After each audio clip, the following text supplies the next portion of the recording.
ఇలాంటి కస్టమర్స్ చాలా అరుదు. ఎందుకు ఈ మాట చెప్తున్నానంటే, నేను చాలామంది కస్టమర్స్‌తో మాట్లాడడం, ట్రావెల్ చేయడం అని జరుగుతూ ఉంటది. చాలా మందికున్న అభిప్రాయము అడ్వైజరీ ఫీజ్ ఎందుకివ్వాలి అనే ఒక బ్యాచ్ ఒకటి.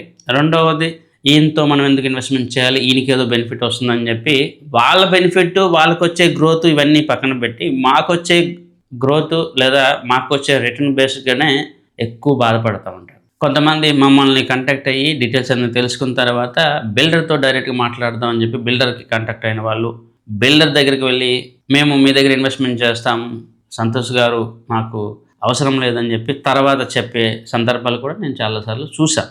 చాలా లిమిటెడ్ కస్టమర్స్ మాత్రం మేము ఆయన ద్వారా ఇన్ఫర్మేషన్ తీసుకున్నాం కాబట్టి ఆయన త్రూయే ఇన్వెస్ట్‌మెంట్ చేస్తాం అని చెప్పేవాళ్ళు ఉన్నారు.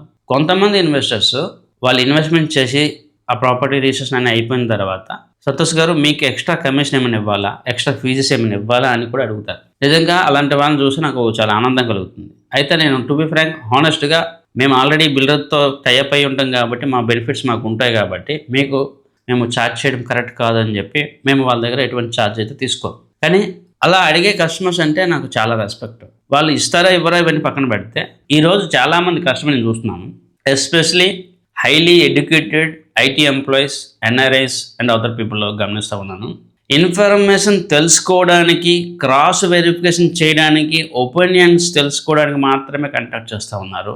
డీల్స్ వరకు అయితే ఎంతవరకు సైడ్ని పెడదామనే చీప్ మెంటాలిటీతో ఆలోచన చేస్తూ ఉన్నాను. నేను ఇదివరకే చాలా వీడియోలో చెప్పాను, నేనిచ్చే ప్రైస్ బిల్డర్ ప్రైస్తో సేమ్ ఉంటుంది, లేదా బిల్డర్ ప్రైస్ కన్నా నేనిచ్చే ప్రైస్ తక్కువగా ఉంటుంది, మీరు చీప్గా ఆలోచన చేయొద్దు అని కూడా చెప్తాను. ఇది నేను ఓపెన్గా మాట్లాడతాను. చాలాసార్లు నేను ఓపెన్ ఛాలెంజ్ కూడా చేశాను. నేను ఇచ్చిన ప్రైసెస్ కానీ స్ట్రాటజీస్ కానీ అదే బిల్డర్ దగ్గర దొరకదు. కానీ చాలామంది ఏం చేస్తున్నారంటే చాలా లో గ్రేడ్గా ఆలోచన చేసి వాళ్ళ యొక్క చీప్ మెంటాలిటీ చూపిస్తూ ఉన్నారు. ఒకటి. రెండు, ఎప్పుడైనా కూడా మీకు వాల్యుబుల్ సర్వీస్ కావాలి, వాల్యుబుల్ ఇన్ఫర్మేషన్ కావాలంటే ఒక సోర్స్ ఉండాలి. ఈరోజు డైరెక్ట్గా బిల్డర్ దగ్గరికి వెళ్ళి కొనుక్కున్న వాళ్ళు ఎంతో సఫర్ అవుతూ ఉన్నారు. ఇప్పుడు ఎవరికి అడుగుతారు మీరు? బిల్డర్ ఆఫీస్లో ఉన్న ఎంప్లాయీస్ వెళ్ళిపోతూ ఉన్నారు. మరి ఇంకెవరికి సోర్స్ ఆఫ్ ఇన్ఫర్మేషన్ తీసుకుంటారు? అంటే ఎక్కడో ఇన్వెస్ట్మెంట్ చేసి పోతే అప్పుడు వచ్చి కాంటాక్ట్ చేసి దానికి ఏదైనా క్రాస్ వెరిఫికేషన్ క్వశ్చన్స్ అడిగితే నేను చెప్పాలా? అది ఎంతవరకు కరెక్ట్?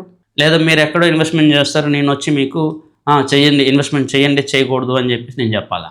ఇవన్నీ నెగిటివ్ టాక్స్ మాట్లాడకూడదు, అది నాకు తెలుసు. కానీ ఈ విపరీత ధోరణి అని ఏదైతే ఉందో తగ్గించుకోండి. ఈ విపరీత ధోరణి అనేది కరెక్ట్ కాదు.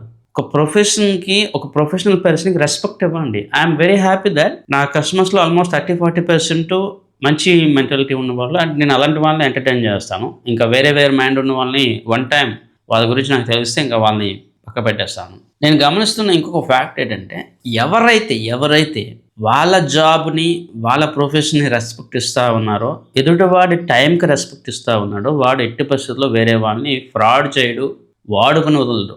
ఇది నేను షూర్గా చెప్తాను. ఎక్స్పీరియన్స్ ఉన్న పర్సన్స్, కామన్ సెన్స్ ఉన్న వ్యక్తులు అండ్ ట్రెడిషనల్ బిజినెస్లో ఉన్న వాళ్ళు ఎవరైనా కూడా రిలేషన్స్ అండ్ హానెస్టీ అనేది ఫస్ట్ ప్రిఫరెన్స్ ఇస్తారు.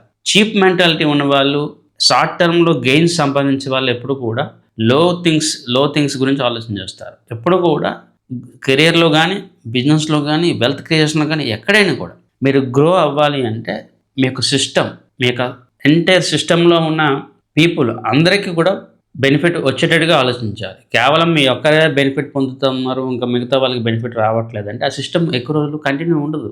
నాకు ఏ బెనిఫిట్ రానప్పుడు నేను కంటిన్యూగా సర్వీస్ ఇవ్వలేను, అడ్వైజర్ ఇవ్వలేను, ఏ సర్వీస్ ఇవ్వలేను. అప్పుడు మీరు ఇంకెవరికి వెళ్ళి కాంటాక్ట్ అవుతారు? సో మీరు ఒక సిస్టంలో ఉన్నారు అంటే ఆ సిస్టమ్ని మీరు రెస్పెక్ట్ ఇవ్వాల్సిందే. అలా ఇవ్వము అంటే దెన్ ఆ సిస్టమ్ మొత్తం కొలాప్స్ అయిపోతుంది. ఇది డబ్బులు ఇవ్వాలా ఇవ్వకూడదని చెప్పట్లేదు, కానీ ఒక వ్యక్తికి మనం ప్రొఫెషనల్గా రెస్పెక్ట్ ఇవ్వడం అనేది మన బాధ్యత కదా.